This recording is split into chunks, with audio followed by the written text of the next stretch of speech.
Hebreus 12:15. Tendo o cuidado de que ninguém se prive da graça de Deus e de que nenhuma raiz de amargura brotando vos perturbe e por ela muito se contamine. Glória a Deus. Então o Senhor Deus está falando para nós nessa manhã, para que nós venhamos cuidar do nosso coração. Nós aprendemos que do nosso coração procede as saídas da vida e da morte. Amém, irmãos? E por isso que o Senhor fala que nós devemos guardar o nosso coração. Eu e você precisamos guardar o nosso coração. Como que nós guardamos o nosso coração? Na palavra de Deus, naquilo que o Senhor Deus tem nos ensinado. Amém? O Senhor está dizendo assim para nós temos que ter cuidado para que nenhum de nós, ninguém venha a ser privado da graça de Deus. Misericórdia, irmãos. Misericórdia, é a graça de Deus sobre nós que nos faz vencer. É a graça de Deus sobre nós que nos faz prosseguir a cada dia. Amém? O pastor louvava, diz, a graça do Senhor é maior do que a vida. E aqui o Senhor Deus está falando para nós que nós temos que tomar cuidado para que nós não venhamos ficar separados da graça de Deus, privados da graça de Deus. Por quê? Porque se entrar uma raiz de amargura em nossos corações, irmãos, e por ela nós não nos voltarmos para o Senhor, essa raiz de amargura não só nos separa, não só nos priva da graça de Deus, como faz com que muitos sejam contaminados por ela. Quem na vida já ficou aqui, irmãos, com um coração amargurado? Acho que todos nós, não é verdade? É uma coisa tão ruim quando nós somos ofendidos e Deus tem falado conosco domingo após domingo. Por quê? Porque Deus quer que nós venhamos viver a vida abundante que Ele tem para nós. Amém? E quando o Senhor Deus Ele insiste em algo que vai trazer um tratamento para a nossa vida, é porque Deus quer nos ver vencer. E tem coisas que nos impedem de vencer. Quando nós viemos aqui adorar o Senhor todo domingo, quando nós na nossa casa dobramos os nossos joelhos, buscamos a face do Senhor, nós amamos a Deus, adoramos a Ele, mas nós também vamos a Deus porque precisamos solução para os nossos problemas, não é? Nós buscamos a Deus porque precisamos da ajuda do Senhor. Nós buscamos a Deus porque precisamos que o Senhor entre na nossa casa, no nosso coração, na nossa vida, que nos faça melhor, que nos ajude a vencer, porque nós sabemos o tamanho da dependência que nós temos de Deus e que sem Ele nada somos. E muitas vezes, queridos, nós temos orado e muitas pessoas têm dito assim: parece que Deus não tem ouvido a minha oração. Parece que o céu está de bronze. Não é? Quem já ouviu falar isso? Você ora, você jejua, você louva a Deus. Muitas vezes você faz uma campanha e aí você não vê aquela resposta do Senhor chegar. Você não vê aquilo que você orou. E Deus Ele fala assim, irmãos, que se nós tivermos fé do tamanho de um grão de mostarda e dissermos ao monte, passa daqui para colar, o monte tem que passar. Glória a Deus. A palavra diz, irmãos, que quando nós clamamos a Deus, Ele vem e responde. Amém? Só que se nós tivermos uma raiz de amargura em nosso coração, irmãos, a nossa fé não vai mover nada. A nossa oração não vai passar do teto. Essa é a verdade da palavra de Deus. É isso que Deus está nos falando, para que nós venhamos cuidar do nosso coração, para que não entre nenhuma raiz de amargura e nós venhamos ficar privados de viver a vida abundante que Deus tem para nós. Glória a Deus. E aí hoje Deus Ele quer ensinar para nós muito mais a respeito disso, para que nós venhamos sair daqui hoje fortalecidos, com o nosso coração limpinho diante do Senhor, para que Deus Ele possa então responder aquilo que você está orando, para que quando você se levantar em fé, os montes possam ser movidos em nome de Jesus. Porque muitas vezes, irmãos, nós achamos que estamos bem. Nós achamos que perdoamos, nós achamos que estamos muito bem com Deus e não estamos. É por isso que o salmista Davi, uma vez ele orou ao Senhor assim: Senhor, expurga de mim os meus pecados que eu não consigo nem saber que eu tenho. Nós confessamos aquilo que sabemos que erramos. Nós pedimos perdão por aquilo que sabemos que falhamos, mas muitas vezes coisas ficam escondidas no nosso coração e nós achamos que não é nada. Nós achamos que não tem problema. Mas existem leis espirituais. Amém, irmãos? Existem leis que movem o mundo espiritual, a qual, se nós não estivermos de acordo com elas, a nossa vida vai ser paralisada. E o pastor Júlio trouxe por 2 ou 3 semanas a palavra sobre a ofensa. A ofensa paralisa, a ofensa subtrai, a ofensa nos impede. E hoje ainda Deus quer falar mais conosco sobre isso. E glória a Deus por isso. Porque Deus tem insistido conosco para que nós venhamos estar na vontade dEle e possamos ser abençoados e a nossa vida possa prosperar em nome de Jesus. Amém? Volte um pouquinho em Mateus, em nome de Jesus. Você está aí, vai voltar para Mateus, Evangelho de Mateus. Eu não consigo Capítulo ler 18. direito, porque minha vista é um pouquinho fraca, eu tenho que fazer o óculos. Ah, é? Não consegue? Não consigo ler direito. Porque eu não quero Muito ler? obrigado. Imagina. Amém. Glória a Deus. Você entregou sua Bíblia, Evangelho de Mateus, capítulo 18, verso 23.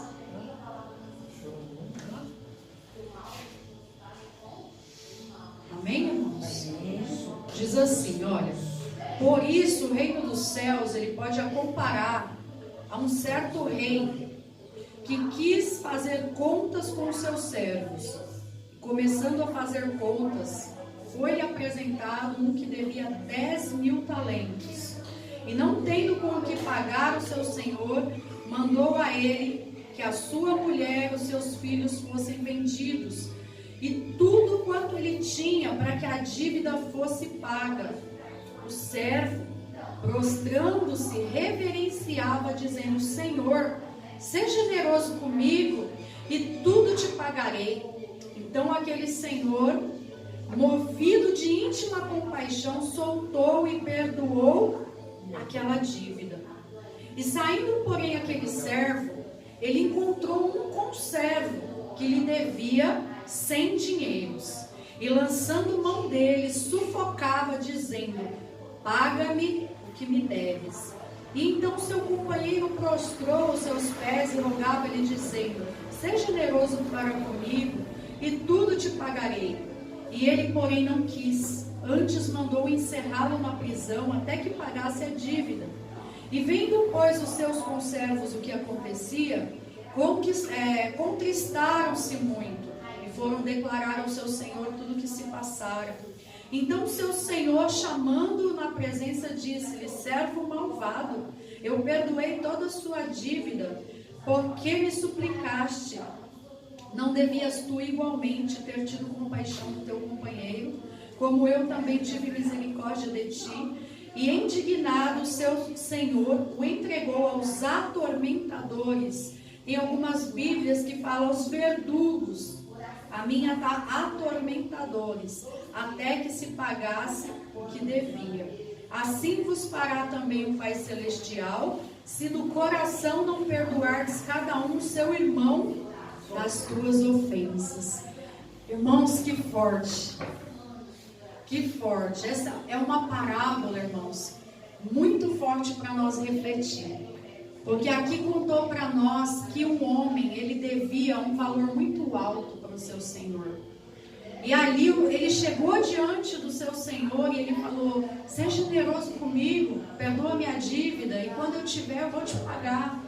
E o senhor dele perdoou a dívida dele, perdoou tudo que ele devia.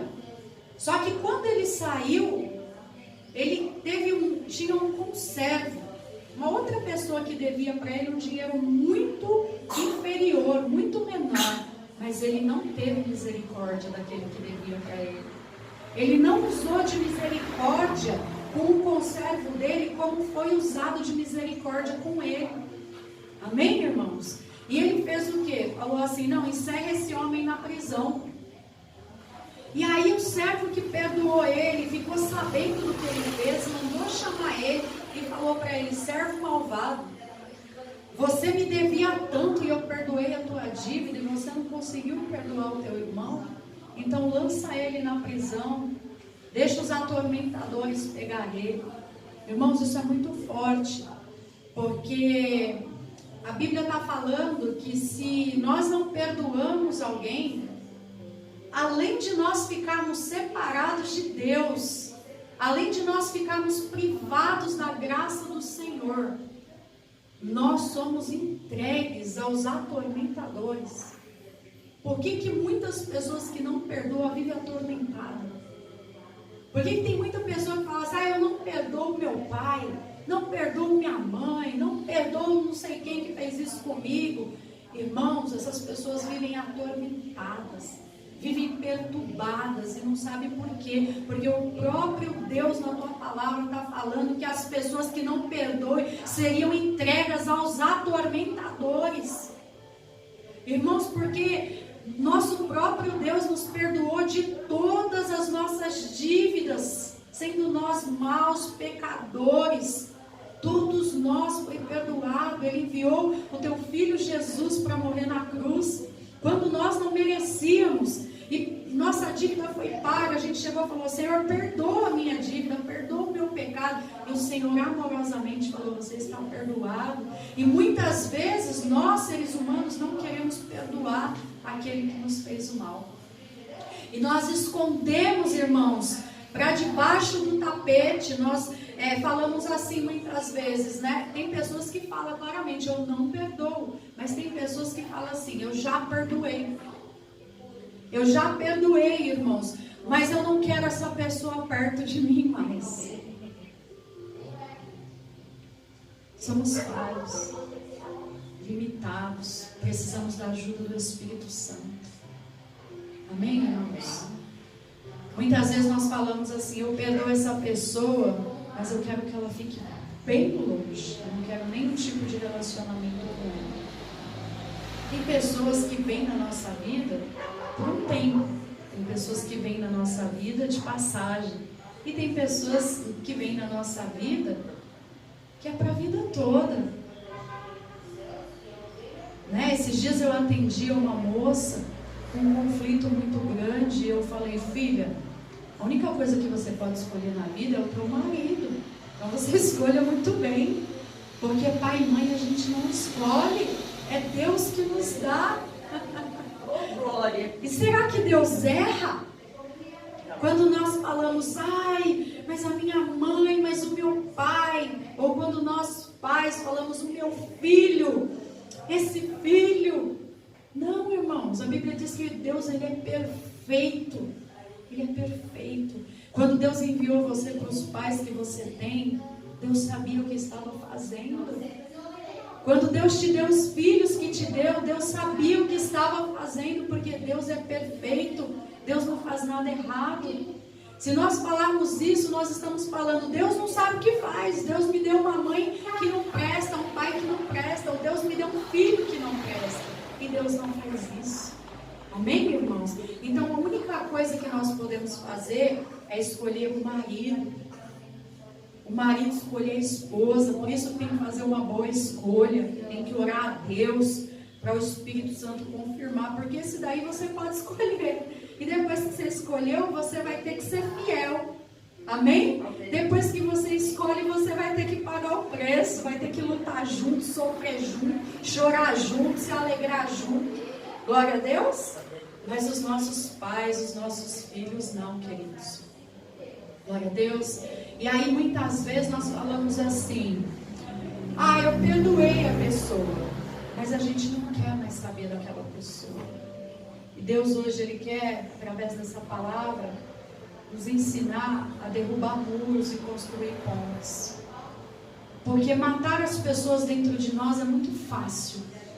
Quando uma pessoa me fere de forma grande, ou me fere muitas vezes, é muito fácil eu querer estar bem com Deus e falar assim: olha, Deus, eu perdoei essa pessoa, mas eu não quero mais ela. Na verdade, eu não estou perdoando, eu estou matando aquela pessoa. Eu estou matando aquela pessoa dentro do meu coração. Amém? Muitas vezes nós falamos: eu perdoei, mas não perdoou, você matou. Porque Deus nos ensina que o verdadeiro perdão, ele quebra, derruba as muralhas e constrói pontes para um recomeço, para uma nova oportunidade de relacionamento. Glória a Deus. E é isso que o Senhor quer nas nossas vidas. Aleluias. O Senhor quer que você derrube os muros da tristeza, os muros da angústia, os muros da aflição, da frustração, e que você construa pontes de acesso. E muitas vezes, irmãos, é nós que vamos ter que ir até essa pessoa. Amém? Muitas vezes não é a pessoa que vai ter que vir atrás de nós, mas nós em Cristo que vamos ter que ir até essa pessoa. Construir essas pontes de acesso para o novo de Deus, em nome de Jesus. Amém, queridos? Abra a Bíblia de vocês aí em Mateus mesmo, um pouquinho para trás, você vai voltar. Mateus capítulo 6. 6,15, né, que fala da oração do Pai Nosso. Olha só o que diz, queridos: se porém não perdoar aos homens as suas ofensas, também o Pai não vos perdoará as vossas ofensas. Amém? O que acontece, irmãos? Acontece que quando nós não perdoamos alguém, Deus, ele não pode nos perdoar. E diariamente nós oramos. Eu creio que vocês oram. Eu oro todos os dias, às vezes mais que uma vez, porque a oração é o nosso relacionamento com Deus. É uma reza, não. É o seu relacionamento. Você pode lavar uma louça falando com Deus, você pode limpar um quintal falando com Deus, você pode dirigir falando com Deus, você pode tomar um banho falando com Deus. Isso é uma oração, é o teu relacionamento com o Pai. Aí você imagina que alguém te ofendeu e você não limpou o seu coração, não perdoou aquela pessoa. Amém? O que vai acontecer? Quando você for falar com Deus, quando você for precisar que Deus te ouça, que Deus te ajude, for desabafar com Deus, Deus, ele também não vai te ouvir e não vai poder perdoar. Nós estaremos separados do Senhor. Então o perdão é uma das coisas mais grandiosas que o Senhor nos ensina na Bíblia. Porque foi o que o Senhor Deus fez por nós, fez pelo mundo, fez por toda a humanidade. Quando o seu Filho, ele veio na terra, se entregou naquela cruz, passou toda a humilhação, dor, vergonha, apanhou, foi moído, verteu o teu sangue por nós, ficou separado de Deus lá na cruz, porque quando ele diz: Senhor, por que me desamparastes? Naquele momento ele estava separado de Deus, porque ele estava levando todo o nosso pecado. Ele não tinha pecado, mas ele estava levando todo o pecado da humanidade, toda a nossa dor, toda a nossa doença, todo o nosso sofrimento, toda a maldição que existia sobre a nossa vida. E a Bíblia fala que o castigo